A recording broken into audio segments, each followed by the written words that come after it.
নমস্কাৰ প্ৰিয় দৰ্শক মণ্ডলী সকলোকে মই এটা গুৰুত্বপূৰ্ণ ভিডিঅ'লৈ স্বাগতম জনাইছোঁ। তো এই ভিডিঅ'টো মই কিয় গুৰুত্বপূৰ্ণ বুলি কৈছোঁ, আপোনালোকে ভিডিঅ'টো শেষলৈ উপভোগ কৰি থাকে তেনেহ'লে নিশ্চয় গম পাব। আৰু ভিডিঅ'টো মানে গুৰুত্বপূৰ্ণ হয় কি নহয় সেইখিনি আপোনালোকে কমেণ্ট বক্সত জনাব বাৰু মোক। কিন্তু তাৰ পূৰ্বে মই ভিডিঅ'টো আৰম্ভ কৰোঁ। তো কথাটো হ'ল কি, আপোনালোকে জানে মই এই চেনেলটোত শ্বৰ্ট ফিল্মবোৰ বনাই থাকোঁ। শ্বৰ্ট ফিল্ম বনাই থাকিবলৈ স্ক্ৰিপ্ট লাগে। তো এখন স্ক্ৰিপ্ট বনাই আছিলোঁ মই, এখন গছৰ ওপৰত বেছ কৰি কিনে এখন স্ক্ৰিপ্ট বনাই আছিলোঁ। তো স্ক্ৰিপ্টখন বনাই থাকোঁতে মোৰ মাথাত আহিল যে এইটো ভিডিঅ' মই বনাব পাৰিম। তো সেইকাৰণে আজি মই ভিডিঅ'টো বনাবলৈ লৈছোঁ, যাতে শ্বৰ্ট ফিল্ম আকৌ বনোৱা নহয়। আৰু দিনটো আজি ৰবিবাৰৰ দিনটো এনেই নেখেদাই মই ভিডিঅ'টো তৈয়াৰ কৰিবলৈ লৈছোঁ। তো বলক আজিৰ ভিডিঅ'টো আৰম্ভ কৰোঁ। তো আপোনালোকক মই কৈছোঁ এই ভিডিঅ'টো অতি গুৰুত্বপূৰ্ণ। তো এই গুৰুত্বপূৰ্ণ বিষয়টো হৈছে গছ। তো আজি মই গছৰ ওপৰত এটা ভিডিঅ' বনাবলৈ গৈ আছোঁ, বা ভিডিঅ' বুলি নহয়, ঠিক কিছু অলপ মোৰ মনৰ ভাৱ ক'ব গৈ আছোঁ আপোনালোকৰ লগত। মানে গছ আমাক কিয় লাগে। এই গছ কটাৰ প্ৰসংগত বহুত মন্তব্য দিলে। মই আকৌ মন্তব্য দিবলৈ অহা নাই, মই জাষ্ট মোৰ মনৰ ভাৱখিনি ক'বলৈ আহিছোঁ। আৰু গছ আমাৰ কিহৰ বাবে কিয় প্ৰয়োজনীয় চবেই জানে, অক্সিজেন দিয়ে সেইটো জানে। কিন্তু তাৰে লগতে আৰু কিছুমান কথা আছে গছৰ লগত জড়িত। তো সেইখিনি আজি আপোনালোকৰ আগত ক'ম বুলি মই ভাবিছোঁ। তো আহক মানে আৰম্ভটো কৰিছে ভিডিঅ'টো, অলপ কৈ যাই থাকোঁ আগলৈ। তো প্ৰিয় দৰ্শক মণ্ডলী, আপোনালোকক মই আৰু এটা কথা জনাওঁ, গছ আমাক কিয় প্ৰয়োজনীয়টো চবেই জানে, কিন্তু গছে আমাক অক্সিজেন দিয়ে সেইটো আমি জানো। কিন্তু এডাল গছে আমাক এদিনত বিনামূলীয়াকৈ কিমান অক্সিজেন যোগান ধৰি আছে আপোনালোকে জানেনে? হয়তো বহুতেই নাজানে। তো সেই কথাটোৱে মই আজি ক'বলৈ আহিছোঁ। এডাল গছে আমাক ডেইলি আপোনালোকে ধৰি লৈ 2000 টকাৰ অক্সিজেন আমাক এজন ব্যক্তিক 24 ঘণ্টাত বিনামূলীয়াকৈ দি আছে। কিন্তু যদি সেই 24 ঘণ্টা আমি অক্সিজেন কিনি খাবলগীয়া হ'ল হয়, আমাৰ 2000 টকাৰ ওপৰত গ'ল হয়। মই জাষ্ট এনে 2000 টকা ধৰিছোঁ, কিয় 2000 কৈছোঁ মই আপোনালোকক সেইটো বুজাই দিছোঁ, শুনি লওক। তো কথাটো হ'ল কি যে আমি যিটো এই চিলিণ্ডাৰ, মানে সেই চিলিণ্ডাৰ যি পায় কিবা এই অক্সিজেনৰ চিলিণ্ডাৰ, সেই চিলিণ্ডাৰ এটাৰ দাম হৈছে 700 টকা, 700 কিবা টকা আৰু 700 টকা, মই 700 টকা ধৰিলোঁ। হ'লে এদিনত এটা মানুহক অক্সিজেন চিলিণ্ডাৰ লাগে 3টা। তো 3টা অক্সিজেন চিলিণ্ডাৰ যদি লাগে, 3টা অক্সিজেন চিলিণ্ডাৰৰ দাম কিমান হ'ব? 2100, আমাৰ 2000 ধৰিলোঁ, 2000 টকা। তো সেনেকৈ ধৰি কিনে ল'লোঁ যে একডাল গাছে আমাক 2000 টকাৰ অক্সিজেন দিয়ে। তো ভাবি চাওক, এই গছ একডালে আমাক বিনামূলীয়াকৈ মানে 2000 টকাৰ অক্সিজেন এনাই দি আছে। কিন্তু আমি গছডাল কাটিবৰ বস্তুত সেইটো কথা নাভাবোঁ। মানে গছ কাটিব লাগব নালাগিব সেইটো মই ক'ব নাযাওঁ, কাৰণ এইটো মইতো গছৰ নাকটো কোনোবা দিম, মই এতিয়া কমেণ্টত কেইডাল গাছ ৰুইছে মই দেখি দিম, মই ভিডিঅ'টোৰ শেষত লাগে দেখি দিম মই কেইডাল গাছ ৰুইছোঁ, বা মোৰ ঘৰত কেইডাল গাছ মই নিজ হাতে ৰোৱা গাছ এতিয়া মততে চৰা আছে সেইটো মই দেখি দিম। গছ কটাৰ ফলত আৰু এটা সমস্যা আছে, বনাঞ্চল ধ্বংস। তো এই বনাঞ্চল ধ্বংসৰ ফলত আমাৰ অঞ্চলটোত মানে কি আমাৰ গাঁওখনৰ এই ওচৰৰ পাজৰৰ গাঁওকেইখনত বৰ্তমান বনৰীয়া হাতীৰ বিচৰণ চলি আছে। তো এটা দুটা নহয়, প্ৰথম 3টা আহিছিল, প্ৰথম কৰাইছিল যেনে এই শান্তিত আহিছিল 3টা হাতী। তাৰপিছত সেই 3টাৰ পৰা এতিয়া কিমান আছে জানেনে? মোটামুটি 150ৰ ওপৰত হাতী আছে। 150ৰ ওপৰত হাতী থাকিলে ভাবি চাওক, সেই 150 হাতী বাপৰে বাপ ধান চান যি অনিষ্ট কৰিছে গাইজ, কি ক'ম আপোনালোকক, আৰু ভাষা নাই মোৰ, তেনে দেখি বেয়া লাগে। তো মই হাতীৰ যিটো বিচৰণৰ ভিডিঅ'টো লগাই দিছোঁ চাওক। আৰু হাতী কি আহিছে জানেনে? তান্দৰ যিখন জংঘল, সেই জংঘলখনৰ গাছ চাছ কাটি নোহোৱা কৰি পেলাইছে। খাব লগা বস্তুৰ মানে খাদ্যৰ অভাৱত ওলাই আহিছে এনে। হাতী অহাৰ মূল কাৰণ এইটোৱেই। চাওক একবাৰ হাতীকেইটা চাই লওকচোন কেনেকৈ ধান চান নষ্ট।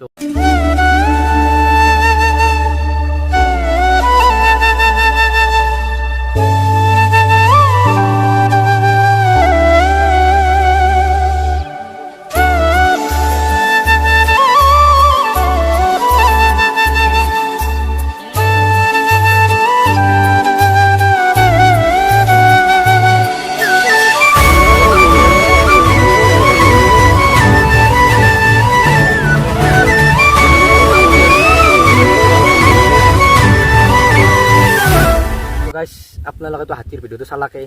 তো কোনে কি মন্তব্য দিব হাতীৰ ওপৰত, কিমান আমাৰ ধান চান নষ্ট কৰিছে। আমাৰ কৰা নাই বাৰু, আমাৰ কাষৰ গাঁওকেইখনৰ বা খেতিয়ক ধান চান নষ্ট কৰিছে।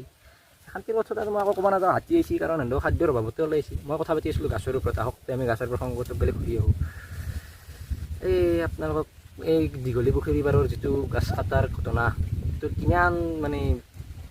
কিমান আৰু সেই বিতৰ্ক হ'ল। কিন্তু অৱশেষত হ'ল কি, বেলেগ পদ্ধতি ওলালাক, পদ্ধতি ওলাই কিনে সিহঁতে গাছকেইডাল বাচাইছি, সেইটো মই চাই ভাল লাগছে গাছকেইডাল বাচাই। তো সেনেকৈতো আৰু বহুত গাছ বচাব পাৰিলে হয়। আমাৰ যিটো আপোনাৰ এই কি বুলি কয় এইটো জালুকবাৰী পৰাই গোৱালপাৰা যোৱা ৰাস্তা, সেইটো ৰাস্তাত কিমান পুৰণ বছৰ, মানে 100 বছৰৰো অধিক পুৰণা গাছগিলা কাটছি। সেইকেইডাল গাছতো যেনেকৈ বচাব পাৰিলে হয়, মই মনৰ ভাৱটো কৈছোঁ। কিয় পাংকে গাছগিলা কাটি পেলাই ধৰিব নোৱাৰোঁ, গাছে থাক। এই নামুঞ্চি একডাল গাছে আমাক আগদিনত 2000 টকাৰ অক্সিজেন দিয়ে একজন মানুহ। মোৰ ঘৰৰ মানুহৰ পৰিয়ালৰ সংখ্যা হৈছে 4জন। 4জন মানুহ কিমান দিব? 2 4 গুণ 8 8,000 টাকার অক্সিজেন বিনামূলীয়াকৈ দি আছে যদি এখানটি অক্সিজেন আমি কিনি খাব লগা হলা হয় আমাৰ কেনাই অৱস্থা হলা আপোনালোক একবাৰ ভাবি চাবচোন কথাটো হয় না নহয় মোক কমেণ্টত জনাব আপোনালোক আৰু এটা কথা কওঁ কথাটো কোনোবাই ভাল পাবা পাৰে কোনোবাই ভয়া পাবা পাৰে কিন্তু মই মোৰ মনৰ ভাৱটো কৈছোঁ আৰু মোৰ ভিডিঅ'টো সম্পূৰ্ণ আনস্ক্ৰিপ্টেড কোনো স্ক্ৰিপ্ট নাই মোৰ মনত যি আছে মই তাকে কৈ আছোঁ তো শান্তি আৰু কাৰোতে ভুল ভান্তি মানে কিবা ভুল হ'লে ক্ষমা কৰি দিয়ে আৰু শান্তি কথা কৈছোঁ তো কথাটো হ'ল কি যি এনে সৰু ছোৱালীয়ে দুটা মোৰ পিছলৈ বহি যায় দুই চাচা এই সৰু ছোৱালী দুটা এবাগে বহি আছে মই এবাগে ডাঙৰ বুলি নকওঁ আৰু ঠিক সেন্দতকৈ ডাঙৰ মই অলপ হ'লে সেন্দতকৈ ডাঙৰ বয়স বা মোতকৈ মোৰ দেউতাৰ বয়স বেছি মোৰ দেউতাই যেখান্তি কৰ্ম কৰিব পৰা শক্তি আছে সেখান্তি শক্তি এন্দৰ গাত নাই কাৰণ এন্দৰ বয়স কিনে নাই তোৰ তাৰে 11 বছৰীয়া চলটো কিমান কষ্ট কৰিব ইমান এনে নৰে এনে ধানৰ বস্তা এটা দাঙিব নৰে কিন্তু মোৰ ফাদাৰৰ বয়স 50 বছৰ ওপৰত আছে বাৰু কিন্তু মোৰ দেউতাই সেই ধানৰ বস্তাটো দাঙিব পাৰিব তো ঠিক একে কথা গাছ আমাৰ সৰু গাছ একডালে কিমান অক্সিজেন দিব পাৰিব ইমান বলে নৰে নহয় সৰু আছে গাছকেইডাল হয় চৰকাৰে বহুত গাছ ৰুইছে কিন্তু যিমান সেই 100 বছৰীয়া পুৰণা গাছগিলা কাটছি সেইগিলা গাছে আৰু আমাক কেনেকুৱা ধৰণৰ অক্সিজেন দিছে আপোনালোকে একবাৰ ভাবকচোন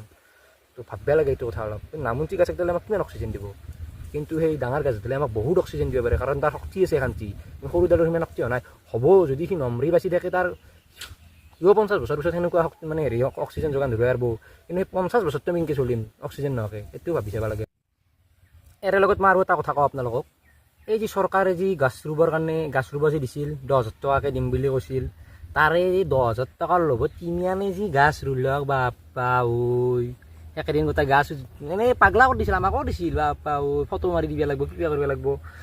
হয় চিৰিকেইটাই নাজানে আকৌ মাথা মুণ্ড মোবাইলৰ বিষয় আমাৰ মানে মাথা খাই দিয়ে ফটো মাৰি দিব লাগে কিবা কৰিব লাগে কিন্তু মই এই ক্ষেত্ৰত এটা প্ৰশ্ন উত্থাপন কৰিছোঁ কথাটো ভালকৈ যি প্ৰশ্নটো ভালকৈ যি এই যে গাছ ৰুইছিল কাৰ ঘৰত কেইডাল গাছ বাচি আছে নো চৰকাৰে দিছিল যে সেই গাছ ৰুব কিন্তু মোৰ ঘৰত মাদাৰে আনছিল কিন্তু মাদাৰে ৰোৱা নাই সেইটো মই ডাইৰেক্ট কওঁ মাদাৰে ৰোৱা নাই মই ৰুইছোঁ এতিয়াও সেই গাছকেইডাল বাচি আছে মই ভিডিঅ'ৰ শেষত আপোনালোকক দেখাই দিম গাছকেইডাল আৰু সেই গাছকেইডাল মই ৰুইছিলোঁ তাতে মাদাৰে ফটো উঠি কিনে দিছিল সেইটোও বাৰু কৈ দিলোঁ মাদাৰে ফটো উঠি দিছিল তো এই ফটো উঠি কিনে যি চবেই দিছিল ফটো উঠি দিয়া গাছকেইডাল কাৰ ঘৰত কেইডাল বাচি আছে মোক ক'বচোন কিন্তু মোৰ ঘৰত আছে মই তাক বাচাই ৰাখিছোঁ এখানটি মই একদম মানে কি বুলি কয় ডাঠি কওঁ যি মই গাছকেইডাল বাচাই ৰাখিছোঁ আৰু মই মিনিমাম ক্লাছ 8 মানৰ পৰা পঢ়াৰ পৰা গাছ ৰুই কিনে গাছৰ লগতে ভাল লাগে আৰু গাছ ৰুই তো বহুত গাছ ৰুইছোঁ বহুত বুলি নকওঁ ঠিক মোটামুটি 40ডালমান গাছ ৰুইছিলোঁ কিবা কিবি বাচি আছে কিবা কিবি বাচি নাই তো যিকেইডাল বাচি আছে সেইকেইডাল মই আপোনালোক দেখাই দিম একবাৰ লাষ্টত কমেণ্ট দিব পাৰে নিয়া তই কেইডালনো গাছ ৰুইছা সেইখিনি মই দেখাই দিম তো সেইখানটিয়ে ক'লোঁ সেই গাছ মানে পইচাৰ লগত গাছ ৰুইছি এনেই গাছ ৰুব নোৱাৰে মাইটাঙাতে তোৰ কথা মাৰি জীয়াখিনি ইয়াতে কি এলা মাৰি আছা মনে কৰিছোঁ না কিবা বনাই আছোঁ বাদ দি মনত থাক আপোনালোক কি কৈছিলোঁ হেৰি পইচা 10,000 টকাৰ লগত গাছ ৰুইছি কিন্তু যদি ঘৰত একডাল এনে গাছ মানে ধৰক এই দেৱালীৰ দিন কলপুলি দিয়াৰ লগত যদি তিৰি পুতব লগা হয় তেতিয়া নৰে কিন্তু তেতিয়া লালাখটোক লাগব বাৰু চৰি আচ্ছা মোৰ বেয়া ভাষা এটা ওলাই গ'ল গিৰাকটোক লাগব কিন্তু এনা এনে 10,000 টকাৰ লগত চবেই বাপ্পা কি একদম গাছ ৰুৱা দেখাইছি একেদিন মাইটাঙাত এনা হ'লে গাছ একডাল ৰুব নোৱাৰে গাছ মানে গাছৰ লগত ঠাই নাই বেচপাৰ গাছ একডাল দি বেচে পইচাৰ কাৰণে তেতিয়া আগত থাকিব গিৰাকৰ লগত কাজিয়া কৰি হ'লেও পইচা এতিয়া আগত আনব আৰু এটা কথা এখানটিতে উত্থাপন কৰোঁ মই কথাটো ভালকৈ যি এই যে আমাৰ বিহু বাচ্ছি পূজা বাচ্ছি কমিটিগিলাই যে একদম ডাঙৰকৈ এনাউন্স কৰি থাকি বৃক্ষৰোপণৰ বাবে আমি আমন্ত্ৰণ কৰি আনিছোঁ অমুক তেখেতক বৃক্ষৰোপণ কৰিবলৈ আমি আহ্বান জনালোঁ তাৰে পিছত তেখেতে যিজন মহান ব্যক্তিক তেখেতসকলে বৃক্ষৰোপণ কৰিব মাতি আনে সেই মহান ব্যক্তিজনে বৃক্ষডাল ৰুই কিনে পিছদিনা আৰু তাতে চাবা হয় না বৃক্ষডাল বাচি আছে নে নাই পিছদিনা নালাগে মই আমাৰ গাঁৱৰ অনুষ্ঠানৰ কথা আৰু বেয়াকৈ নকওঁ বাৰু তথাপিও কোৱা যায় অলপ চলপ কৈ দিলোঁ আগা দিনা গাছ ৰুই যায় পিছদিনা ছাগালে গোটাই গাছ টকি লওঁ সেই তাকে কয় আমাৰ অনুষ্ঠানগিলাতে এইগিলা কি বুলি কয় কাৰ্যসূচীত লেখাই থাকে বঢ়িয়াকৈ বৃক্ষৰোপণ সেই বৃক্ষৰোপণ তো বেছি দীঘলা নকৰা ভিডিঅ'টো এটাতে শেষ মানে কি লাষ্টত ভিডিঅ' দিয়া মোৰ ভিডিঅ' নহয় গাছকেইডাল দেখি দিওঁ তাৰপিছত মই ভিডিঅ'টো শেষ কৰিম তো ধন্যবাদ মানে ভিডিঅ'টো যে চাইছে আপোনালোকে শেষ কৰি জানে ধন্যবাদ আৰু লগতে এটা আহ্বান জনাওঁ প্লিজ অনুগ্ৰহ কৰি কৈছোঁ আপোনালোকক গাছ ৰুব আপোনালোকে গাছ ৰুলেই নহ'ব গাছ মানে গাছক প্ৰতিপালন কৰিব লাগিব গাছ একডাল ৰুই কিনে আমি তাক বাচাই ৰাখিব লাগিব মই এইটো কৈছোঁ মই নিজে গাছ ৰুই বাচাই ৰাখি পাইছোঁ সেইখানতে আপোনালোক দেখাই দিওঁ তো বলক মোৰ গাছকেইডাল দেখাই দিওঁ তাৰপিছত ভিডিঅ'টো শেষ কৰিম বেছি বাৰু ছাগালে খাইছে অলপ এনডাল আছে এনডাল হৈছে লেচুৰ গাছ এইগিলা 10,000 টকীয়া গাছ চব একডাল আছে তাৰপিছত আপোনাৰ এই একডাল আছে অলপ জংঘল আছে চাফা কৰিব লগা আছে এই একডাল আছে এই চাবাকে একডাল আছে আৰু নাই দিয়ক বাকীকেইডাল নাই আৰু দেখি আছোঁ ৰ'ব ডাঙৰকেইডাল দেখি আছোঁ এইকেইডাল কিন্তু বদ্ধ হৈছিল লেচুডাল বদ্ধ হৈছে বাকীকেইডাল দেখি আছোঁ ৰ'ব আপোনালোকক নিমৰ গাছকেইডাল দেখিছে নে এইকেইডালো ময়ে ৰুইছিলোঁ মানে মই নিমৰ গাছটো বেছি ভাল পাইছোঁ কাৰণ ছাগালে গাছটো খায় আৰু মই এতিয়া ছাগাল বস্তু লগি ক্লাছ 8 6, 7, 8 থাকোঁতে তো তেতিয়াতে মই এইগিলা গাছ ৰোৱা শিকিছিলোঁ কাৰণ মই ছাগলক গেলি পাত লাগে না তো সেইকাৰণে গাছকেইডাল ৰুইছিলোঁ গতিকে এই তিতা চবডাল এডালটো সৰুতে ৰুইছিলোঁ বা মস্ত ডাঙৰ বিল্ডিঙতকৈ চৰা আছে এডাল এই তিতা চবডাল ঐ গামেৰিডালো আছে ছাগালে খোৱা গাছ এডালো মই ৰোৱা আছিল নিমৰ গাছডাল দেখছি না কিমান চৰা আহিছি এই কলৰ ওপৰত গুচি গৈছি তো এডাল মই ক্লাছ 8তে ৰোৱা আছিল এডাল নহয় এবাৰ একডাল আছে দেখি দিওঁ ৰ'ব এইবাৰ একডাল আছে এই একডাল আছে এডালো মস্ত চৰা আছে এই ওপৰত গেলি গৈছে কলৰ ওপৰত গেলি এবাৰ খাৱৰ খেতি অলপ আছে এনটি ছাগালক গেলি ছাগালে খাই দকতে আহক ঘূৰি যাওঁ তো এই গছ ৰোৱাৰ আৰু এটা উপকাৰিতা আছে সেইটো মই ক'ব লাগিছিল ক'ব পাহৰি গ'লো তো এতিয়া মই কৈ দিওঁ ষ্টলত বেলেগ হ'ল দিয়কচোন মানে কথাটো হ'ল কি যি গছৰ আৰু এটা উপকাৰিতা আছে তো হৈছে ছাগাল যোনে পোহে তেখেতসকলক গছৰ পাত লাগে না ছাগাল খোৱাবা তেখেতসকলৰ কাৰণে গাছটো প্ৰিয় মানে প্ৰয়োজনীয় হ'লে মই ক্লাছ 6, 7 এইটো থাকোঁতে ছাগাল গৈছিলোঁ ডগৰী এই মোটামুটি 12-13টামান ছাগাল আছিল তো তেতিয়াৰ পৰাই মই গাছ ৰোৱা শিকিছিলোঁ ছাগালক গেলে পাত লাগে কাৰণে আৰু এতিয়া মই অক্সিজেনৰ কাৰণে গাছ ৰোওঁ ছায়াৰ কাৰণে গাছ ৰোওঁ পৃথিৱীৰ ভৱিষ্যত মানে আমাৰ ভৱিষ্যতৰ কথা ভাবি কিনে গাছ তো গাইছ মই গাছকেইডাল দেখালোঁ আপোনালোকক আৰু লগতে এনেদৰে থাকিলে আজি মোৰ লগত ভিডিঅ' বনোৱাৰ সময়খিনিত তো যদি ভিডিঅ'টো ভাল লাগছি কি কৰিব লাগিব লাইক কমেণ্ট শ্বেয়াৰ কৰি দিব আৰু তই আজি বঢ়িয়া ভিডিঅ' এটা বনাইছে আমিও গাছ কাষত আছোঁ আপোনালোকে দেখিছে এনেকুৱা ভিডিঅ' যদি চাই থাকিব ইচ্ছা আছে চেনেলটো ছাবস্ক্ৰাইব কৰিব প্লিজ তো এনেটো ক'লাকে তো ময়ো কৈ দিওঁ যদি ভিডিঅ'টো ভাল লাগছি ভিডিঅ'টোতো ভাল লাগবই বাৰু গাছৰ কাবাৰ লাগবই পাৰে কাবাৰ নালাগিব পাৰে এইটো নিজা মেটাৰ কিন্তু যদি ভিডিঅ'টো ভাল লাগছি ভিডিঅ'টো এটা লাইক কৰি দিয়ক আৰু কথাখিনি সঁচা ক'লো না মিছা ক'লো কমেণ্টত জনাব